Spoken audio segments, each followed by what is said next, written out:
టెర్రరిస్టులు చనిపోయారు, 3 ప్రాణాలతో దొరికారు. అందులో ఒకటి కండిషన్ సీరియస్ సార్. మన వారు 4 తీవ్రంగా గాయాలయ్యాయి.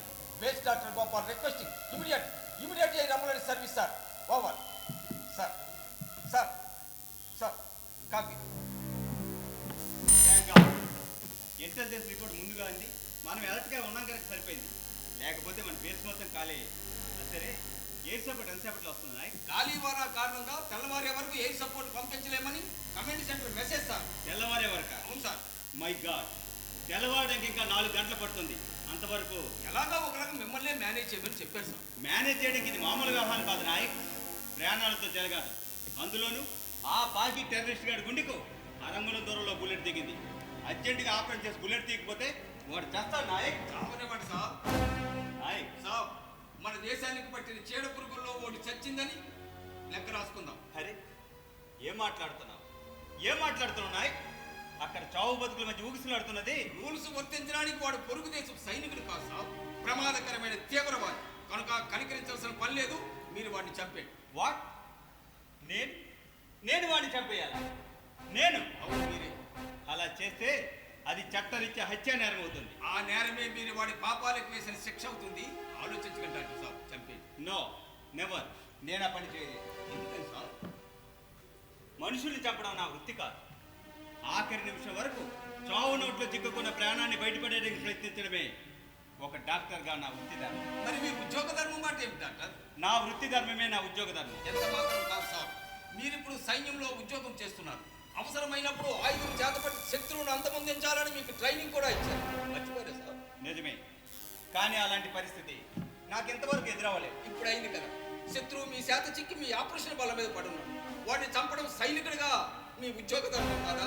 శత్రువైనా సరే నిరాయుధుని చంపకూడదని కూడా మన మిలిటరీ రూల్స్ లో ఉంది నాయన. Rules are rules.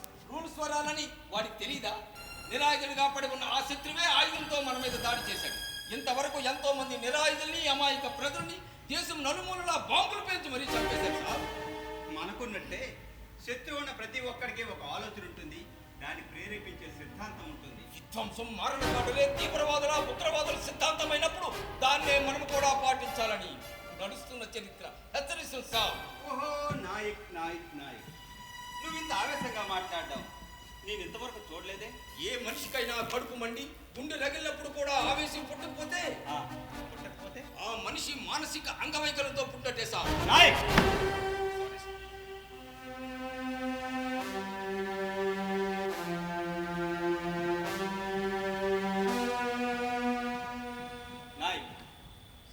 నీ ఆవేశాన్ని నేను అర్థం చేసుకోగలను, కానీ పంచుకోలేదు. ఎందుకని సార్? ఎందుకంటే రక్తపాత సిద్ధాంతాన్ని మన భారతదేశం వ్యక్తిత్వం ఏనాడు ఆమోదించలేదు, ఆచరించమని దేశ ప్రజలకు ఇంతవరకు చెప్పలేదు, నేటికి చెప్పడం లేదు కూడా. కనుకే నాటి నుండి నేటికి మన దేశం ఎంతో మంది శత్రు దేశస్తుల దమనకాండకి, దాడులకి, ఆక్రమణకి బలి అయిపోయింది, ఇంకా బలి అయిపోతూనే ఉంది. మన మంచితనమే మన చేతగానితనంగా ఇరుగు పొరుగు దేశాలు గుర్తించాయి కనుక రెచ్చిపోతున్నాయి. అయినా మన పొరపాటు మనం గుర్తించడం లేదు. అరే, ఈ దేశంలోని 130 కోట్ల మంది ప్రజలు ఒక్కసారి ఉచ్చపోస్తే ఆ మూత్ర ప్రవాహం వరదలు గట్టి కొరకరా కొట్టుకుపోయే మన పొరుగు దేశాలైన బర్మా, నేపాల్, శ్రీలంక, బంగ్లాదేశ్, పాకిస్తాన్ లాంటి అల్ప దేశాలు కూడా ఈ రోజు మన దేశ సమగ్రతను వెటకారం చేస్తున్నాయి. చీటికి మాటికి బెదిరింపులు దిగుతున్నాయి. ఇలా ఎంతకాలం సహిస్తాం? పన్నుకు పన్నుగా సమాధానం ఇస్తేనే కానీ మనం మారిన వైఖరి శత్రు దేశాల గుండెల్లో వణుకు పుట్టించి మన వైపు కన్నెత్తి చూడాలంటేనే ఉచ్చ ఖర్చుకునే భయాన్ని కలిగిస్తుంది. నాయక్, నువ్వు అన్నట్టు వాడిని చంపితే మన దేశాన్ని పట్టి పీడించే ఉగ్రవాద రాజకుండలోని ఒక్క పురుగుని చంపామని తృప్తి తప్ప మరో ప్రయోజనం ఉండదు. వాడిపోతే వాడి లాంటి మరో 100 మంది పుట్టుకొస్తారు. అదే వాడిని బందీగా మన దేశానికి అప్పగిస్తే వాడి నుండి వాడి ముఠా మూలాలు, రహస్యాలు తెలుసుకోవచ్చు, నిర్మూలించవచ్చు కదా. సార్, బందీగా అప్పగించి వాడి మూలాలు తెలుసుకుంటారా? అదే కనుక నిజమైతే ఇప్పటికే మన జైల్లో మొక్కుతున్న కొన్ని 100 మంది ఉగ్రవాదులు నోరు తెరిచే ఉంటే ఇంట బయట నిత్యం మన దేశాన్ని అస్థిరపరచాలని చూసే ఉగ్రవాదం పుట్టుక పునాదులు సమూలంగా నాశనమై ఉండేవే సార్ అని చెప్పి ఎవరు ఇష్టం వచ్చినట్లు ప్రవర్తించి నిర్ణయాలు తీసుకోవడానికి మన డెమోక్రసీ ఒప్పుకోదు నాయక్. డెమోక్రసీ నాయక్, పొరపడుతున్నారు సార్. మన డెమోక్రసీగా మారిపోయి చాలా కాలం అవుతుందని మీకు తెలుసు. కనుక కనికరించాల్సిన పని లేదు. డాక్టర్ సాబ్ బ్లడ్ ఎక్కించడం పూర్తయింది. ఆపరేషన్కి అన్నీ రెడీగా ఉన్నాయి. ఓకే, వస్తున్నా. నాయక్, ఒక నిజాయితీ గల అధికారిగా నీ ఆవేదన అర్థం చేసుకున్నా. నువ్వు చెప్పినట్టు వాడిని చంపలేదు డాక్టర్ సాబ్. అలాగని ఉగ్రవాదం మీద నాకు సానుభూతి సదభిప్రాయం లేదు. అది అంత భయంకరమైనది. దాని ప్రభావం అమాయక ప్రజల కుటుంబాల్లో ఎన్నటికీ తీరని ఎంత విషాదాన్ని జీవితాంతా మిగులుతుందో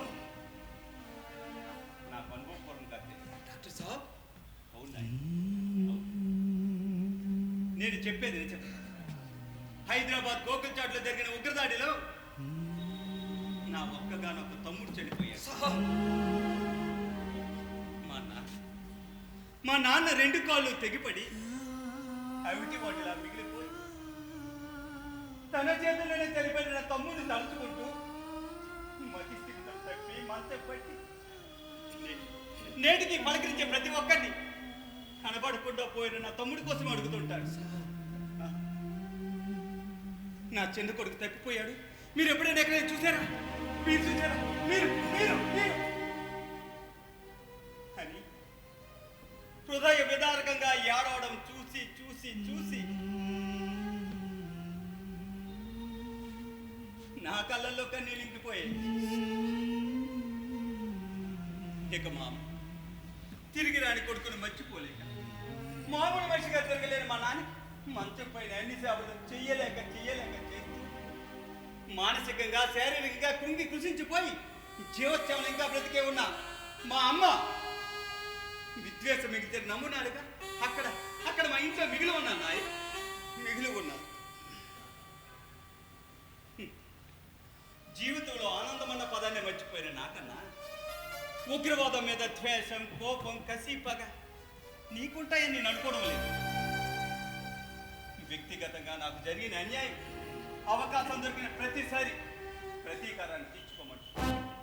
కానీ ఒక డాక్టర్గా నా కర్తవ్యం అది న్యాయం కాదంటుంది. వృత్తి ధర్మాన్ని మర్చిపోవద్దంటుంది. చేసిన ప్రమాణాన్ని గుర్తుకు తెచ్చుకోమంటుంది. నాయక్, ప్రమాణమా? ఏం ప్రమాణం? ఎప్పుడు ఎవరికి చేశారు సాబ్? I solemnly pledge myself to consecrate my life to service of humanity. Even under pressure, I will not use my medical knowledge contrary to the laws of humanity. I will not permit considerations of religion, nationality, race, party politics or social standing to intervene between my duty and my patient.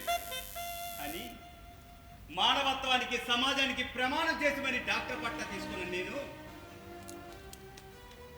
ఆత్మవంచన చేసుకున్న నా వృత్తి ధర్మానికి వెన్నుపోటు పడవలేదు. ఓకేనా? నాకు operation time అవుతుంది. మళ్ళీ కలుద్దాం. పురుషులందు పుణ్య పురుషుడు వేరయ్యా. అది నువ్వేనయ్యా. నువ్వు నడిచే నేల ఎప్పుడూ పచ్చనిదయ్యా.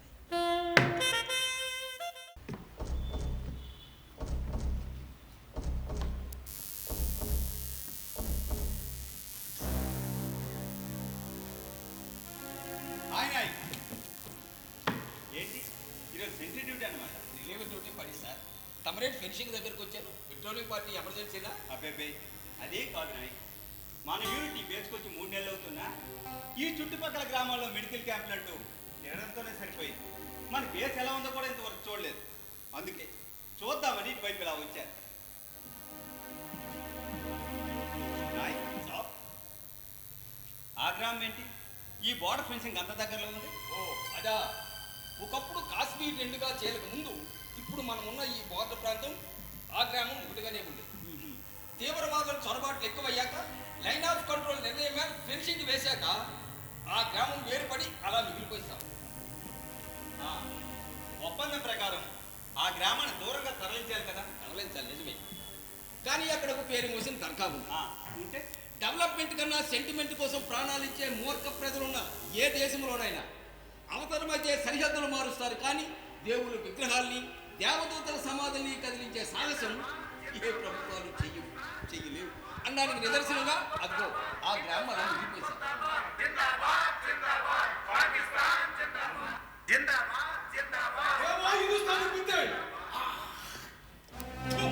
काफी लुच्चा लाफांगे हमारा मुल्क छोड़ के कब्जे करें। तुम्हारा देश का बर्बाद हो रहा है। चाइना के हाथ में चढ़ेगा रे।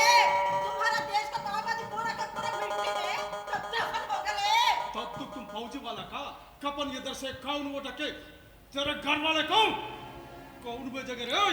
अबे वो कौन है बे उधर? ఆ వస్తున్నవాడు అబూ ఉస్మాన్ పాకిస్తాన్ రేంజ్ పరమ నీచ నికృష్ట కర్కోటకుడు. మనమంటేనే వాడికి ఒళ్ళంతా అసహ్యం. మాటలతో రచ్చగొట్టి ఆనందించడం, కోరికయ్యాని పాలు తవ్వడం వాడి బలహీనత. కనుక వాడి సంగతి నేను చూసుకుంటాను. మీరు కామ్గా ఉండండి. ओ जाफर भैया हाँ साहब। और एक कौन है? सलाम अलैकुम सर। आपका बीबी जान हाँ साहब। रजिया बेगम साहिबा, वाह वाह वाह, तुम लोग इधर कहीं को आए रे? साहब सूरत गालियों का गाना सुनाने आया है साहब। हाँ साहब। वाह रे वाह, माशाल्लाह माशाल्लाह। अबे वो सुना, एक गालियों का गाना सुनाने आया है रे ये जरा। अबे वो बेवकूफ, उनको गाना समझ में नहीं आता रे, नहीं आता रे बाबा। इस हिंदुस्तानी सोरों को लातों से पत्थरों से मार मार के समझना चाहिए रे। ఎంత తిట్టినా ఎన్ని శాపనార్థాలు పెట్టినా ఈ కాపీ నా కొడుకులు ఇక్కడి నుంచి కదలడం లేదు సార్. వీళ్ళు బతికుండగా వెళ్ళరు, శవాలైతే గాని ఎక్కడి నుంచి కదలరు. రజియా బేగం సాహిబా, దేశం కోసం శవాలుగా మారడం మన మిలిటరీ వాళ్ళ కొత్త కాదు కదా అబూ సాబ్. ये गधे का आवाज किसका है बाबा? हाँ रे रे रे रे, अबे वो हिंदुस्तानी नायक, बहुत दिन के बाद मुलाकात हुआ है क्या बे? फिर बदले चला गया क्या? ऐसे हो कौन साहब? जय श्री राम। ये शैतान! अबे नायक, अभी तू क्या बोला फिर बोल। जय श्री राम, जय श्री राम। तेरी माँ की, फिर एक बार राम राम करके राम का नाम इस स्थान का कान में सुना है तो मैं तू मेरी जिंदा गाड़ करके हलाल कर दूंगा मादर को। जय श्री राम। आप लोग भी सुना है ना, 1 2 3 बार आज के शाम राम के नाम अबू उस्मान खान के जुबान सुनने के बाद हलाल से नहीं जिंदा जलने के लिए भी ये राम नायक तैयार है साहब। बकवास बंद कर दे, नहीं तो मैं गोली मारूंगा। मारो मारो। ఎంత కోపం ఇంత ద్వేషం మనిషి ఆరోగ్యానికి మంచిది కాదు. మేజర్ ఖాన్ సాబ్ हाँ? अबे नायक, साहब ఈ కొత్త హిందుస్థానీ కుక్క ఎవరు బే? Captain doctor Gopal sir. Captain doctor. अरे रे रे रे, अबे वो नया हिंदुस्तानी कुत्ते, సాబ్ वाह वाह वाह, చూడ ముచ్చటగా ముద్దొస్తున్నావే. అబే నువ్వెంత చక్కగా ఉన్నావు అంటే నిన్ను కన్నది ఈ అమ్మ ఇంకెంత అందంగా ఉంటుందో కదా. బే, బే, బే, బే, మీ అమ్మ ఫోటో ఉంటే ఒక్కసారి చూపించు. మీ అమ్మడే తలుచుకుంటూ రాత్రి నా కల్లోకి రమ్మని పిలుస్తా. చూపించు చూపించు. పిలవండి సాబ్ పిలవండి. మా అమ్మాయినా మీ అమ్మాయినా ప్రపంచంలో ఎవరమ్మైనా సరే అమ్మను మించిన అందమైన ఆడది ఈ లోకంలో ఎక్కడా కనిపించదు. ఏ కొడుకు దృష్టిలోనైనా సరే. రే కుత్తే, ఏం మాట్లాడుతున్నావు? మా అమ్మలో మీ అమ్మను చూసుకుంటానండో నిజంగా మీ గొప్పతనం సాబ్. మీ అమ్మలో మా అమ్మని కాదు బే, సాబ్ మీ అమ్మ పక్కలో పడుకుంటానంటున్నా. పడుకోండి సాబ్. అమ్మ పక్కలో పడుకోకుండా మగాడనే ఏ మనిషి కొడుకు అనిపించుకోడు కదా. ఈ మాటలతో నాకు తెక్కరేగలకు రేగితే నేను ఎక్కడ కాల్చి పారేస్తాను. కాల్చేయండి సాబ్ కాల్చేయండి. ఒక అన్న చేతిలో తమ్ముడిగా చావడానికి నేను సిద్ధంగా ఉన్నా. రే రే రే, అసలు మనిషివేనా? నేనెంత నీచంగా మాట్లాడుతున్నా, తిరిగి నన్ను తిట్టాలన్నంత పౌరుషం పుట్టడం లేదండి నీకు. మీరు నీచంగా కాదు ఆ, నిజంగా నిజమే మాట్లాడుతున్నారు. నేను నిజం మాట్లాడుతున్నా. సాబ్ మా అమ్మ పక్కన పడుకుంటానన్నప్పుడే మీరు నాకన్నా వయసులో పెద్ద కనుక మీరు నాకు అన్న అయిపోయారు. అందుకే మీ మీద నాకు కోపం రావడం లేదు. ఒక అన్న తమ్ముడితో ఆడుకున్నంత ఆనందంగా ఉంది భాయ్ సాబ్. ఏయ్, నీ నోరు! साहब साहब साहब చల్బట్!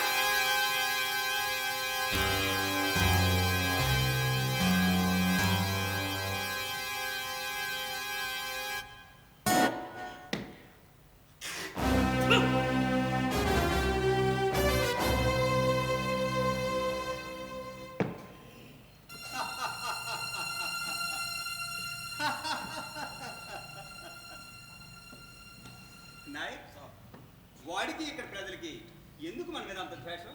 వాటిని మత పిచ్చి. ఇక్కడ ప్రజలతో మన దేశాన్ని మనం అన్యాయంగా ఆక్రమించుకున్నామన్న కసి. అవును, ఆ గ్రామస్తులు ఈ గోడ ఫెన్స్ దగ్గర ఎలా రాగలిగారు? మందుపాత్రలు ఉంటాయి కదా. ఉంటాయి. చొరబాట్లు ఆపడానికి పహారా తక్కువ ఉన్న ప్రాంతాల్లో అటు ఇటు మందు పద్ధతులు పెడతారు. నిరంతరం 1000 కళ్ళు నిఘా ఉన్న మన ఇలాంటి క్యాంపుల దగ్గర మన ల్యాండ్ మ్యాన్స్ పెట్టాం. ఇక వారంటావా, ఆ గ్రామానికి చెందిన పొలాలన్నీ ఈ కంచికి ఆనుకునే ఉన్నాయి కనుక వీరు మందు పాత్రలు పెడితే మేము ఎలా వ్యవసాయం చేయగలం అని వారు అడ్డుపడడంతో పాక్ మిలిటరీ వెనక్కి తగ్గి ఈ ఏరియా కాపలా కమాండర్గా ఆ కోటకుడు ఉస్మాన్ ఖాన్ గారిని నియమించి చేతులు దులుపుకుంటారు. వాడి మాటలు విన్నాక వాడికి నువ్వు నాకు వాడు బాగా తెలుసావు. ఈ ప్రాంతంలో చాలా కాలం పనిచేశాను కనుక ఇటు ఆర్మీ వాళ్ళు అటు ప్రజల్లో చాలా మంది తెలుస్తారు. ఓకేనండి, నేను వచ్చి చాలా టైం అవుతుంది. రాత్రి మళ్ళీ మెస్లో కలుస్తాను.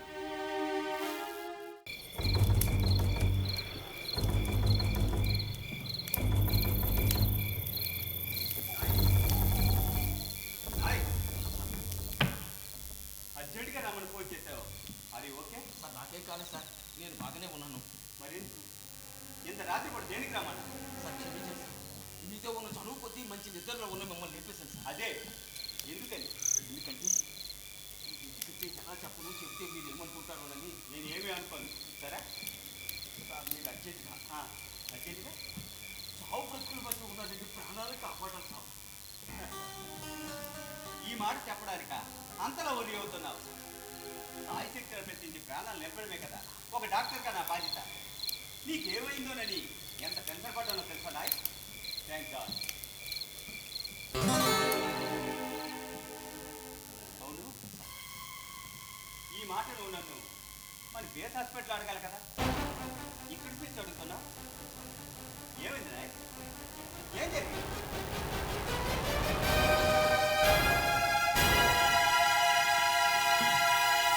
जाफर भाई, डॉक्टर मिला कि नहीं?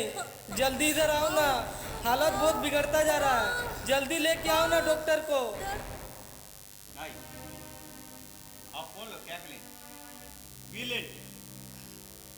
ఏం జరుగుతుంది ఇక్కడ? What is happening here? Tell me నాయ్, టెల్ మీ. సార్ మీరు రక్షించవలసిన 2 ప్రాణాలు. 9 నెలలు నుండి పురిటినొప్పులు పడుతున్న ఓ తల్లి, వీళ్ళ కూతురు. ఆ కూతురు కడుపు నుండి బయటికి రాలేక కడుపులోని అడ్డం తిరిగిపోయిన బిడ్డ. అవు చాలా దగ్గరగా ఉంది. కానీ ఇక్కడ లేదు సార్. మరి ఎక్కడ? అదిగో అక్కడ ఆ గ్రామంలో. నాయ్, నువ్వేం మాట్లాడుతావు నీకేనా అర్థమవుతుందా?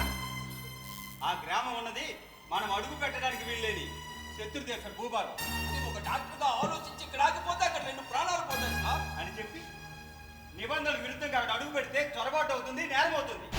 మన ప్రాణాలు పోయే ప్రమాదం కూడా ఉంది. నీకు తెలీదా? ఒక డాక్టర్గా ప్రాణాలు తెలిసిన మీరు, పోయే ప్రాణాన్ని కూడా నిలబెట్టగలిగే మీరు మీ ప్రాణాలు పోతాయని భయపడుతున్నారా సార్? నాయ్, పిచ్చి పిచ్చిగా మాట్లాడకుండా మనమున్న పరిస్థితి తెలుసుకొని మాట్లాడినాయి. నా ప్రాణాలు పోతాయి భయపడడం లేదు. ఇప్పుడు విషయం తెలిసాక అక్కడ 2 ప్రాణాలు పోతాయేమో అని భయపడుతున్నా. కాపాడగలిగే నా ప్రయత్నానికి అడ్డుగా నిలబడ్డ నిబంధనలు ఈ ముళ్ళ కచ్చేరి దాటలేని నా బాధ్యతను చూసి బాధపడుతున్నాను. What nonsense of talking. అక్కడ చావు బతుకుల మధ్య ఆ తల్లి బిడ్డలు అనుభవిస్తున్న పుట్టి నొప్పుల కన్నా భయంకరమైన బాధని ఇప్పుడు ఇక్కడ నేను అనుభవిస్తున్నాను. మీరే అడగంటే సారీ, రూల్స్ వ్యతిరేకంగా నేనేమీ చేయలేదు. మనల్ని ఎవరు ఇక్కడ చూడకముందే వాళ్ళని వెళ్ళిపోమని. డాక్టర్ సాబ్, అంత మాట అనకండి జనం. మీ భాష మాకు తెలియకపోయినా మీ భావం భయం మాకు అర్థమవుతుంది సార్. డాక్టర్ సాబ్, ఇప్పుడు మీరే మాకు దిక్కు. ఆ తల్లి బిడ్డల్ని కాపాడే దేవుడు మీరు. బిడ్డే కనుక కనికరించకపోతే మా ఒక్క గాని ఒక్క కూతురు చనిపోయి మా కంటి వెలుగు ఆరిపోతుంది సార్. డాక్టర్ సాబ్, ఆ తల్లి బిడ్డలు బతకడం మా కుటుంబంలో ఆనందానికి చాలా అవసరం. మా కూతురు బతకడం మాకు ఎంత ముఖ్యమో, పుట్టబోయే బిడ్డ బతకడం మా కూతురికి అంతే ముఖ్యం. పెళ్ళైన 10 సంవత్సరాల వరకు దానికి సంతానం కలగకపోతే మా అల్లుడు విడాకులిచ్చి వేరే పెళ్లి చేసుకుంటానని బెదిరించే టైంలో మా అమ్మ దయదలిచి ఇన్నాళ్ళకి దాని కడుపు పండి ఆ పండు ఈ భూమి మీదకి చారక ముందే ఈ ఉపద్రవం ముంచుకొచ్చింది సార్. సార్, మా గ్రామంలో డాక్టర్ అర్జెంటు పని ఉందని ఈరోజు సాయంత్రం మేము ముజీబాబాద్ వెళ్ళిపోయాడు సార్. ఆ కర్మకాలి అతను వెళ్ళాక మా అమ్మాయికి నొప్పులు మొదలై ఊళ్ళో మంత్రసాన్ని పరీక్షించి కడుపులో బిడ్డ అడ్డం తిరిగిందని ఇంక తన వల్ల కాదని తేల్చి చెప్పేసింది సార్. దగ్గర బస్తీ ఆసుపత్రి కూడా 100 మైళ్ళ దూరంలో ఉంది. ఇంత రాత్రి పూట అంత దూరం వెళ్ళే అవకాశాలు అందుబాటులో లేవు. కనుక ఇప్పుడు మాకు దగ్గరలో ఈ ఆర్మీ క్యాంప్ డాక్టర్గా మీరు తప్ప మరో డాక్టర్ మాకు అందుబాటులో లేరు. అందుకే మా బాధనంతా నాయక్ సాబ్ చెప్పుకున్నాం. ఆయన దయదలిచి మిమ్మల్ని ఇక్కడికి పిలిపించారు. డాక్టర్ సాబ్, మిమ్మల్ని నోటుకొచ్చినట్లు తిట్టాము, శాపనార్థాలు పెట్టాము, మీరు మరించలేని ధర్మాసాన్ని మీ మీద చూపించాము. అది మా తప్పే. అది మీ మనసులో ఉంచుకొని ఈ కష్టకాలంలో ఆ కోపాన్ని మా మీద చూపించకండి జనా. డాక్టర్ సాబ్, ఎలాగైనా వాళ్ళు బతికించండి సార్. సాబ్, సరిహద్దు దాటాక మీకే ప్రమాణము జరగకుండా చూసుకునే పూచి బాధ. నేనే మా గ్రామానికి పెద్దని. నా మాట కాదనే వాళ్ళు ఎవరు లేరు. క్షేమంగా తిరిగి ఇక్కడ చేరుతుంది. అల్లాకి కోసం సాబ్, నన్ను నమ్మండి సాబ్. నువ్వైనా డాక్టర్ గారిని ఒప్పించి పంపించు బాబు. Doctor Saab, doctor Saab, doctor Saab.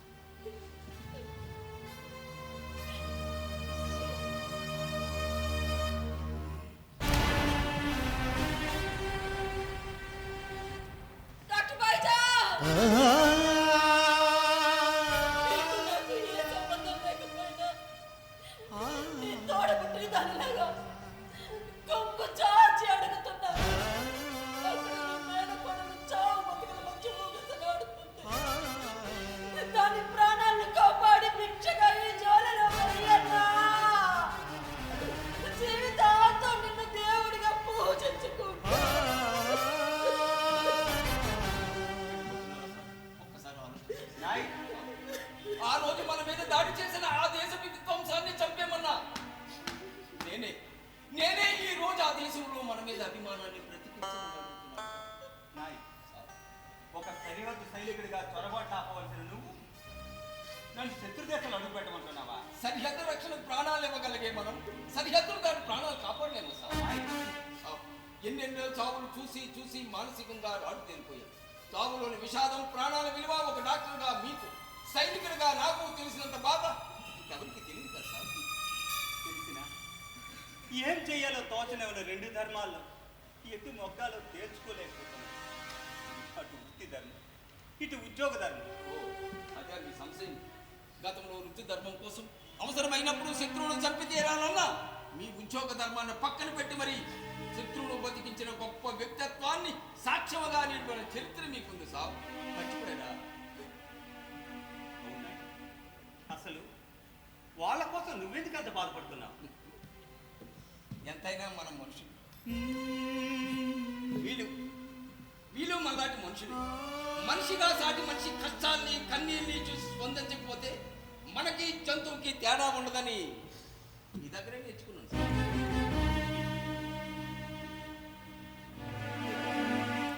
I solemnly pledge myself to consecrate my life to service of humanity. Even under pressure, I will not use my medical knowledge contrary to the laws of humanity. I will not permit considerations of religion, nationality, race, party politics or social standing to intervene between my duty and my patient. అని మీరు చేసిన ప్రమాణం మీరే మర్చిపోయారు doctor.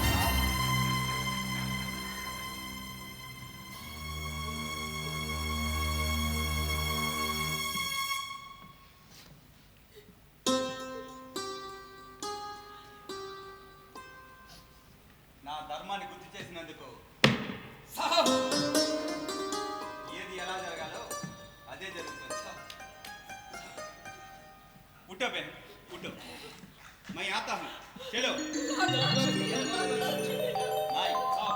నేను వెళ్ళటానికి ready, కానీ ఆ ముళ్ళ కత్తిని ఎలా దాటాలో నువ్వే చెప్పాలి మరి. సాబ్, అటువైపు నుండి చొరబాటుదారులు ఇటువైపు ఎలా వస్తున్నారో అలాగే ఇటువైపు నుండి మనం కూడా అటువైపు వెళ్ళగలం సాబ్. ఆ సంగతి నేను చూసుకుంటాను. నడవండి సాబ్. माँ, दर्द बर्दाश्त नहीं हो रहा माँ, मैं मर जाऊंगी।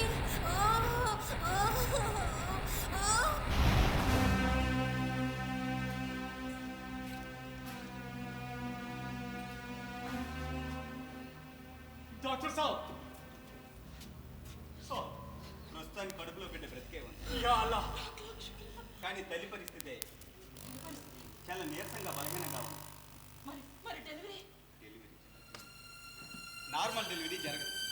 కడుపులో బిడ్డ అర్థం జరిగింది. యా అల్లా, ఆ బిడ్డ బయటపడాలంటే బయటపడాలంటే ఆపరేషన్ చేయాలి. ఆపరేషన్ చెయ్యాలి. చేసేయండి సార్, చేసేయండి. ఆపరేషన్ అంటే కత్తితో కోసి కుట్లేయడం కాదు కదా. మరి ఆ అమ్మాయి ఒంట్లో సరిపడా రక్తం లేదు. రక్తం లేదా? ఎక్కించడానికి రక్తం కావాలి, ఇప్పటికిప్పుడు రక్తం అంటే సెలాన్లు కావాలి, ఊపిరికి అవసరమైతే అందించడానికి ఆక్సిజన్ కావాలి. ఆపరేషన్ చేయడానికి కావాల్సిన సరంజామంతా ఉండాలి. అవేవి లేవు ఇక్కడ. ఆ, మీ ఊర్లో మెడికల్ స్టోర్ ఉందా? లేదు సార్. సార్, సార్, సార్, ఎలాగైనా తల్లి బిడ్డల్ని బతికించండి సార్. సార్, మీ కాళ్ళు పట్టుకుంటాను సార్. వాళ్ళని ఎలాగైనా బతికించండి సార్. లేమ్మా. బతికించండి సార్. ఓకే ఓకే, నా అనుభవం ఆపరేషన్ చేసి ఏదోలా బిడ్డను బయటికి తీస్తాను. కానీ కానీ ఒక డాక్టర్గా మీ కూతురు ప్రాణాలకు నేను హామీ ఇవ్వలేదు. డాక్టర్ సాబ్, సాబ్, ఎలాగైనా నా కూతురు రక్షించారు సాబ్. మీరు అలాగంటే మాకు దిక్కెవరు సాబ్? ఇప్పుడు మీకు నాకు ఆ దేవుడే దిక్కు. ఏం చేయాలో చెప్పండి. పుట్టబోయే బిడ్డ ప్రాణాల వరకు నేను హామీ ఇవ్వగలను. ఒకవేళ కాలం కలిసినాక మీ కూతురికి ఏమన్నా జరిగితే మా ప్రాంతం అనుకుంటా. అంతేకాని మిమ్మల్ని పల్లెత్తి మాటలు మీ నిజాయితీ పనులుగా పెట్టి మా కూతురు ప్రాణాలు కాపాడడానికి వచ్చిన మిమ్మల్ని చెక్కించి పల్లెత్తి మాట కూడా అలాంటి కసం. సాబ్, అల్లాకి కసం. మీ మీద, మీ శక్తి మీద, మన అందరి పాలిట ఆ దేవుడి మీద మాకు నమ్మకం సార్. మీరు ఏం చేస్తారో ఎలా చేస్తారో ఎలా అయినా తల్లి బిడ్డల్ని బతికించండి సార్. మీ ఇంట్లో సూదిదారం ఉందా? ఉన్నాయి సార్, ఉతికిన కాటన్ చీరలు లుంగిలు లాంటివి? ఉన్నాయి సార్.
అందరూ వినండి, నాకు మనవడు పుట్టాడు, నాకు మనవడు పుట్టాడు, నాకు మనవడు పుట్టాడు.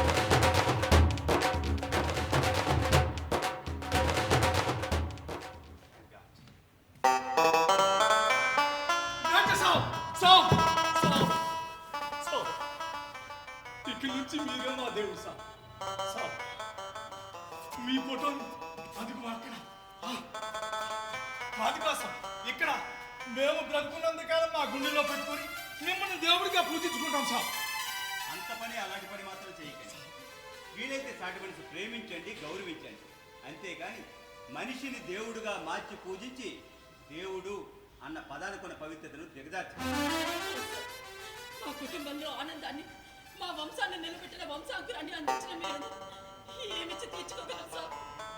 ఈ ప్రపంచంలో దేశం ఏదైనా మతం ఏదైనా భాషలు రంగు రూపురేఖలు వేరైనా మనిషి అస్తిత్వం ఒక్కటే, ఉనికి ఈ భూమి మీదే. సో ప్రతి మనిషికి మరో మనిషి అవసరం తప్పనిసరిగా ఉంటుంది. వీలైతే సాటి మనిషిని ప్రేమించండి, ద్వేషించకండి. ఈ పని మీరు చేయగలిగితే నా రుణం తీరిపోయినట్టే. సార్, ఇన్నాళ్ళు మూర్ఖతంతో మూసిపోయిన మా కళ్ళు తెప్పించేసి మనిషికి మనిషికి, మనసుకి మనసుకి, చివరికి నేలకి నీటికి పైన ఆకాశానికి హద్దున్నాయి. కానీ ధర్మాన్ని పాటించే మంచితనం, మనిషితనం నింపుకున్న మానవత్వాన్ని హద్దులు సరిహద్దులు ఉండవాలి ఎప్పటికీ తెలుసుకోలేకపోయాం సార్. అవును సార్, ప్రతి ఏడు మక్కా మదీనా యాత్రకు వెళ్ళినట్టే ఇక నుండి చట్టరీత్యా భారతదేశం వచ్చి మీ దర్శనం చేసుకుంటాం. సార్, ఏమన్నా మక్కా మదీనా యాత్రకు వెళ్ళట్టు నా దగ్గరికి వస్తారా? నన్ను దేవుడిగా భావించి దర్శనం చేసుకోవడానికైతే మీరు రావద్దు.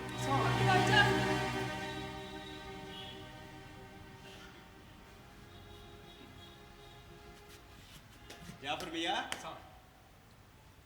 భాయ్ జాన్ అని పిలిచావు కదమ్మా, ఒక అక్కగా ఈ తమ్ముడింటికి నువ్వు ఎప్పుడైనా రావు.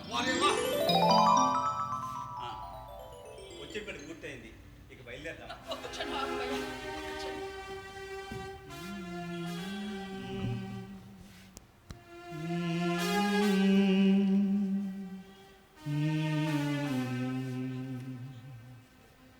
చల్లని మీ చూపులతో, ప్రేమ నిండిన మీ దయార్థ హృదయంతో ఇటు నిండు నూరేళ్ళు బతకాలని ఆశీర్వదించు భయ్యా నీ మనవణ్ణి. ఇదేంటమ్మా ఇది?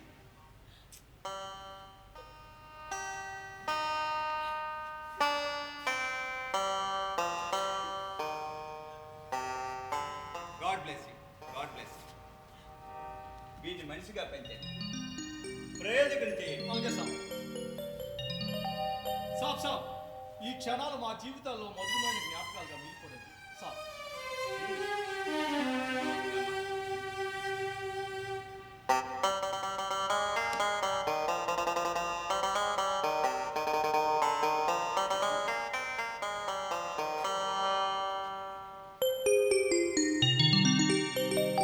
వీళ్ళ అమ్మే చాలా నీరసంగా ఉంది. రేపు దగ్గరలో ఉన్న హాస్పిటల్కి తీసుకెళ్ళి ట్రీట్మెంట్ ఇప్పించాను.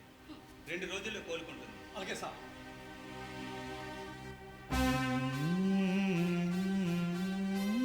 బయలుదేరదామా?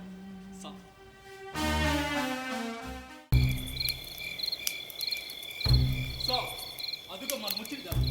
మీరు ఇక్కడే ఆగండి, అందరూ ఒకేసారి వెళ్తే బాగోదు. మీరు వెళ్తారు. సార్, మీకు వీడుకోలు పలకడానికి మా మనసు ఒప్పుకోదు, కానీ విడిపోక తప్ప సార్.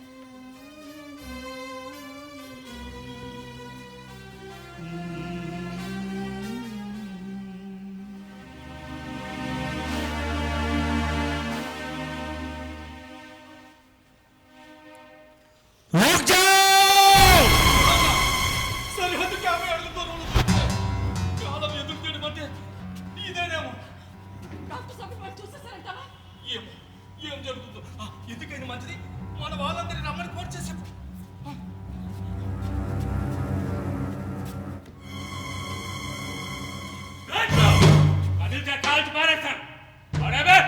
सलाम वालेकुम साहब, सलाम वालेकुम. ओ जाफर भैया, हाँ साहब.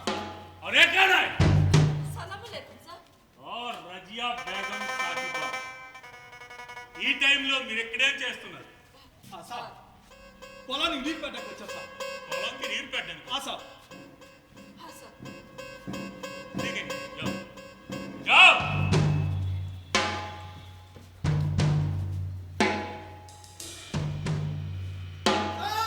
क्या बे?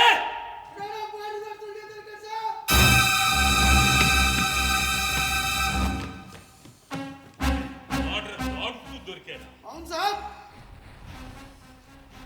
అవునా బే?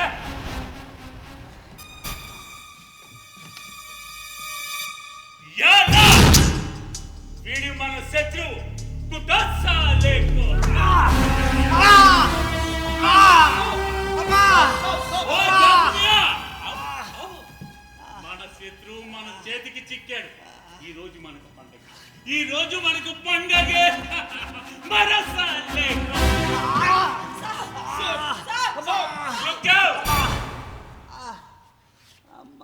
ఇవి కొత్తవి కాదు కదా. మన సరిహద్దు దాటి నీటిలో జాలరులైన ఆకాశంలో విమానం కూలి నేలకి దిగిన పైలట్లైనా ఇలా మన భూభాగంలో దొరికిన ఏ చొరబాటుదారుడైనా ముందు చితకబాది ఆ తర్వాత కదా మాట్లాడుతాం.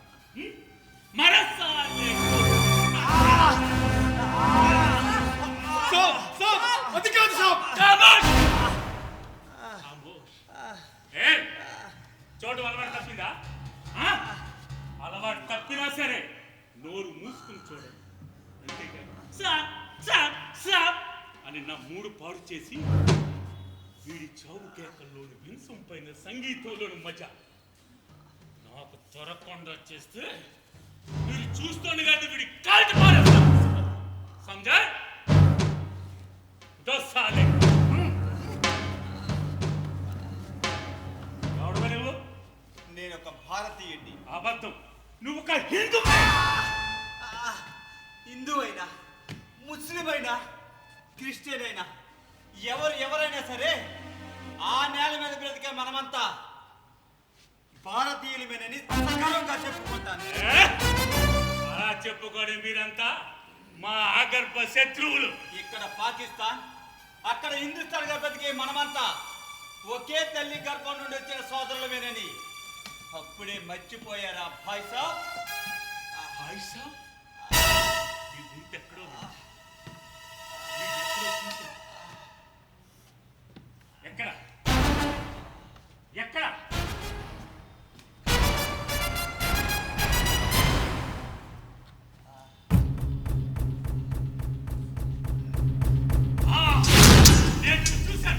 నేను చూశాను.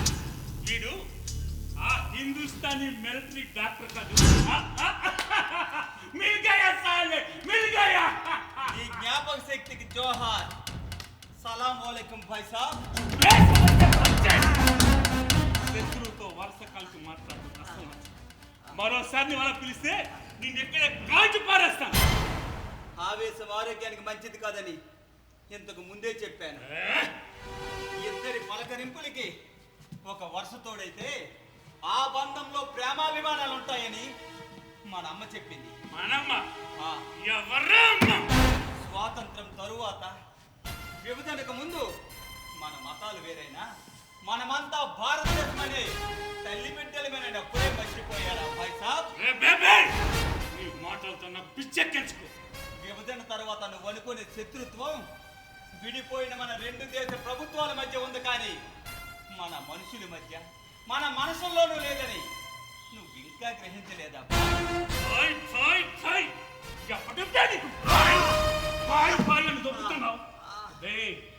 మా నాన్న పక్కలో పడుకుని మీ అమ్మ నిన్నప్పుడు కన్నది. మీరు చాలా అసభ్యంగా మాట్లాడుతున్నారు. అవును సాబ్. ఈ హిందుస్థానీ గాలు కనబడితే చాలు బండ బూతులు తిట్టి శాపనార్థాలు పెట్టుకుని మీరు నేను అసభ్యంగా మాట్లాడుతున్నాను.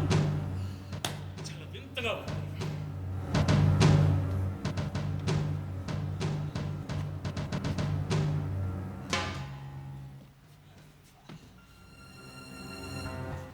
రజియా బేగం, ఆవు ఆవు ఆవు.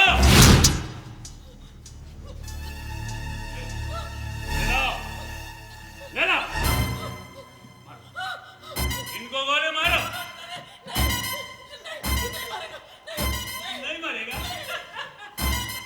ठीक है ठीक है ठीक है. जाफर भैया आओ आओ आओ. इनको गोली मारो मारो मारो मारो मारो. साहब आप कर रहे साहब. नहीं मरेगा नहीं मरेगा. क्या हो गया? శత్రువు కనబడితే చాలు వైలెంట్ గా రెచ్చిపోయిన మీరు ఇంత సైలెంట్ గా ఉన్నారు అంటే, అందులోనూ ఇంత రాత్రి పూట వీడక్కడ మీరెక్కడ ఏదో మతలో జరుగుతుంది ఇక్కడ.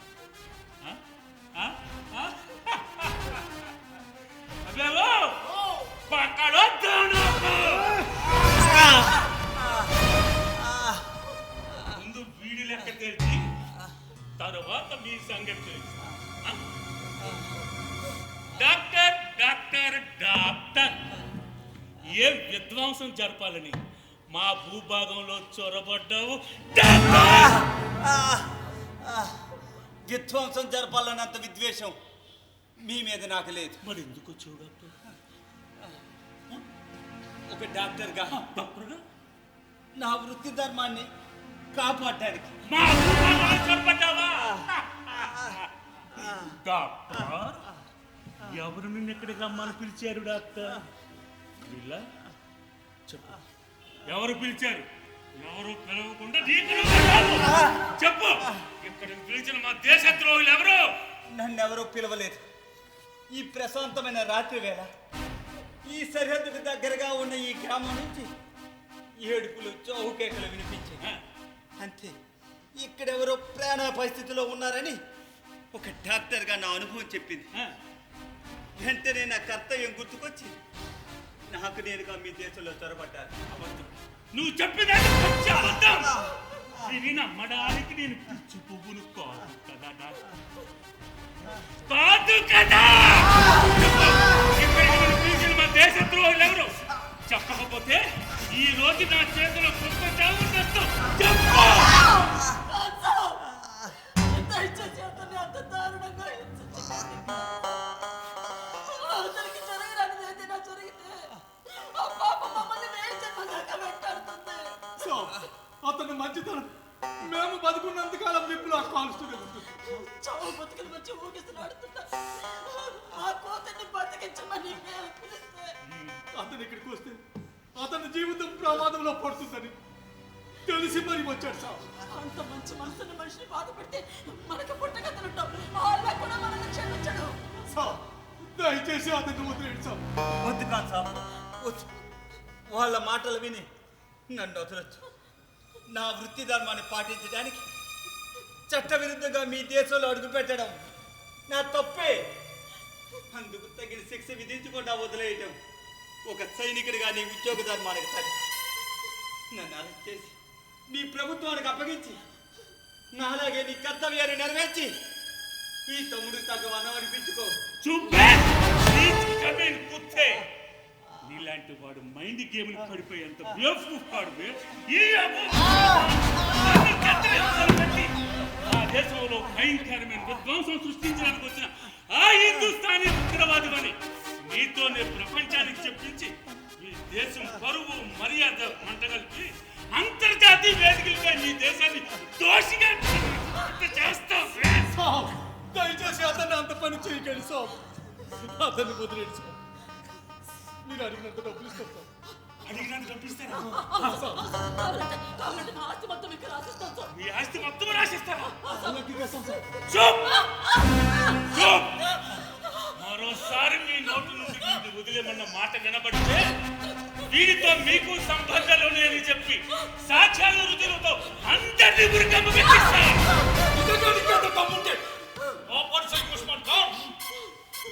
ఇంతకాలం నిన్ను పెంచి పోషిస్తున్న పిల్లపై మాలాంటి గ్రామాల సహాయ సహకారాలతో పొరుగు దేశాల నుంచి మీరు రప్పించిన చొరబాటుదారులందరూ ఇక్కడి నుంచి అక్కడ తరలించిన ఉగ్రవాదులందరూ అవన్నీ రుజువులు సాక్ష్యాలతో మేము ప్రపంచానికి తెలియజేస్తాం. అప్పుడు ఆ దేశం పొందుకోదు మన దేశం బతికేబోతుందో ఒక్కసారి ఆలోచించు. ఏం బెదిరిస్తున్నావా? లేదు, మనం మర్చిపోతున్న మనిషితనాన్ని గుర్తించబడుతున్నాం. మనం ఎన్ని అబద్ధాలు చెప్పినా అతన్ని దోషిగా నిరూపించలేము. నిజాన్ని సమాధి చేయలేము. తాత్కాలికంగా చేసిన ఏదో ఒక రోజు ఆ నిజం సమాధి నుంచి బయటపడి అతని మంచితనం గొప్పతనాన్ని దాన్ని వెంటబడి పరిచిన మన నీచత్వాన్ని ప్రపంచం ముందుకు తెస్తుంది. అప్పుడు మన దేశం బతికేమవుతుందో ఒక్కసారిగా ఆలోచించు. ఖామోష్. మీరెంత అరచి గోల చేసిన ఈ డాక్టర్ని వదలండి. వీడినే కాదు, వీడితో చేతులు కలిపి ఈ దేశ ద్రోహానికి పూనుకున్న వీరందరినీ వదల అందరినీ గుర్కమ్మ వెక్కిస్తా. చూస్తారా? ఎక్కించండి జీపు.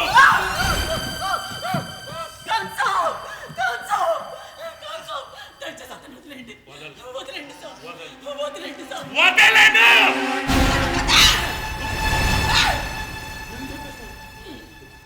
బుద్ధిగా చెప్పాను.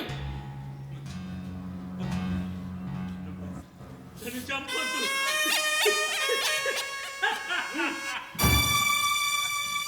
నన్ను చంపుతావా? చంపు.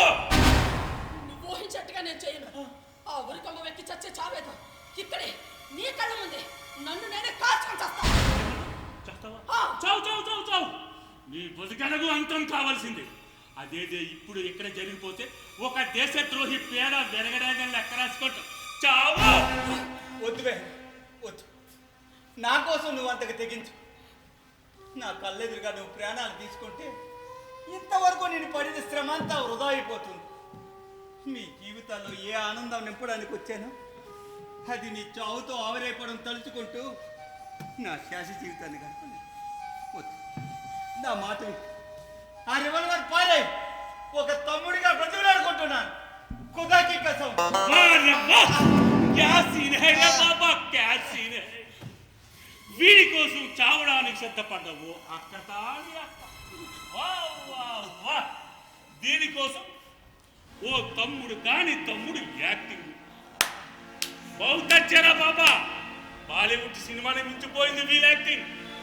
బాబా ఏమి నటిస్తున్నారా. చూడండి, మీ సినిమాకి క్లైమాక్స్ నేను చూపిస్తాను. వేడు నేను 3 అంకెలు లెక్క పెట్టలో నువ్వు కాల్చుకుని చచ్చు, లేదంటే నేను వీడిని కాల్చి పారేస్తాను. 1 అదేవో గోలీ మారేసిన పనిలే మారాలి. 2 అదేవో మారాలి. 2.5 ఇప్పుడు నేను చూపిస్తాను చూడు. అబ్బయ్యో, ఇక్కడున్న మా అందరికీ నీ పుణ్యమని తుపాకులు కాల్చని చెప్పారు. కదిలేవో గురి తప్పకుండా కాల్చి పారేస్తాను అని మమ్మల్ని ఆపి ఈ డాక్టర్ను సరిహద్దు దాటిస్తారా? ఆ తరువాత మీ బతుకులు ఏమైపోయినా పర్వాలేదు. డాక్టర్ సాబ్ నడవండి, మిమ్మల్ని బాటిల్ చేస్తాం. జాఫర్ భయ్యా, నువ్వేం చేస్తున్నావు నీకేనా తెలుస్తుందా? బాగా తెలుసా, మా మాట కాదనుకున్నా మీరు బయలుదేరికి వచ్చిన మీకే ప్రమాదం జరగకుండా చూసుకునే పూచి మాది అని మీకు హామీ ఇచ్చాను సార్. ఇచ్చిన హామీని మర్చిపోతే చేసిన మేలు మర్చిపోయిన వాళ్ళు ఎవరితో పైచా ప్రాణాలకు తగ్గించడం మీ దగ్గర నేర్చుకున్నాం సాబ్. నడవండి సాబ్. నేను వెళ్ళను. ఎవరి కంటా పడకుండా ఇక్కడికి ఎలా వచ్చానో అలాగే తిరిగి వెళ్ళుంటే ఆ పరిస్థితి వేరేగా ఉండేది. ఏమిటి పిల్లలు, వీళ్ళ చేతికి చిక్కు కూడా మీ తెగింపుతో తప్పించుకుంటే అది వాళ్ళ ఉద్యోగ బాధ్యత రాహిత్యం అవుతుంది, తప్పు అవుతుంది, తల దించుకోవాల్సి వస్తుంది. డాక్టర్ సాబ్, ఆ తర్వాత నా కారణంగా మీ అందరూ భయంకరమైన ఇబ్బందులు ఎదుర్కోవాల్సి వస్తుంది. నేను వెళ్ళను. ఓహో డాక్టర్ సాబ్, ఈ అవకాశం దాటిపోతే తిరిగి మీరు ఈ దేశం వెళ్ళలేదు. ఇంత జరిగాక వీడు మమ్మల్ని ఈ దేశంలో బ్రతకనివ్వడు. ఏది ఎలా జరగాలో అలాగే జరుగుతుంది. నడవండి సాబ్. సాబ్, జాఫర్ భయ్యా వదిలు. జాఫర్ భయ్యా గన్నొదులు. వదలండి సాబ్. గన్నొదలకపోతే సాబ్, నేను చచ్చినట్లే. సాబ్, ఖుదాకి కసం. సాబ్.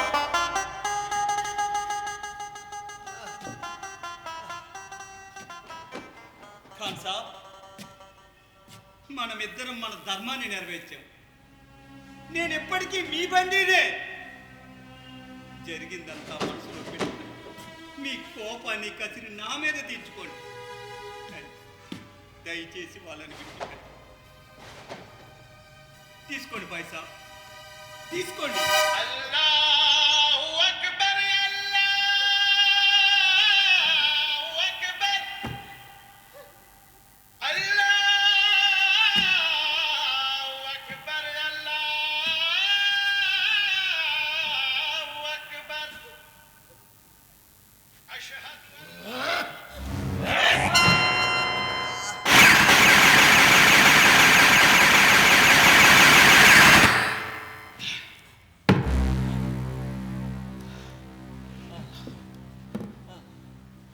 నో డౌట్ ప్రపంచంలో మనుషులందరూ మంచి వాళ్ళే. నో డౌట్ అట, నో డౌట్. కానీ పరిస్థితులే ఆ మనుషుల్లో విద్వేషాలని శత్రుత్వాలని పెంచి పోషిస్తాయని. ద్వేషం నింపుకున్న మనిషికైనా దేశానికైనా ఎంత మాత్రం మంచి జరగదని, చివరికి అనర్థమే మిగులుతుందని ఇప్పటికి కానీ తెలుసుకోలేదు. ఖాన్ సాబ్ మీకోసం ప్రాణాలు తెగించి ఇక్కడికి వచ్చిన ఈ డాక్టర్, వాహ్ వాహ్. ఈ డాక్టర్ కోసం చావడానికి సిద్ధపడ్డ ఈ రజ్యా బేగం, వాహ్ వాహ్. ఈ డాక్టర్ని కాపాడుకోవడానికి నన్ను కూడా చంపడానికి పూనుకున్న నువ్వు, వాహ్.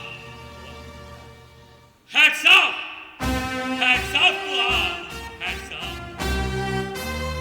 మనిషిని సాటి మనిషిని స్వార్థంగా అభిమానించి ఆదరిస్తే ఎంత అద్భుతంగా ఉంటుందో ఈ లోకంలో. ఈ కసాయి గుడిని కరిగించి మూర్ఖత్వంతో మూసుకుపోయిన నా కొళ్ళు తిరిగించి మానవత్వ విశ్వరూప సౌందర్యమనే కొత్త పరిమళంతో నా నరనరాల్లో జీర్ణించుకుపోయిన జాతి మత ద్వేషాలను అంతం చేసిన మీ అందరి మంచితనానికి మనిషితనానికి తల వంచి మరీ సలాం చేస్తుంది. డాక్టర్ సాబ్, భాయ్ సాబ్, లే, నువ్వు స్వేచ్ఛాజీవి, నా బంధువు కాదు, నా బంధువు. వెళ్ళిపో, నువ్వు మీ దేశానికి వెళ్ళిపో. పైసా నన్ను విడిచిపెడితే తెలుసు, కోర్టు భాష ఏం జరిగినా దోటికే మా మనసుల్లో నిర్మించుకున్న సరిహద్దుని తొలగించిన ఓ నా ప్రియమైన తమ్ముడా.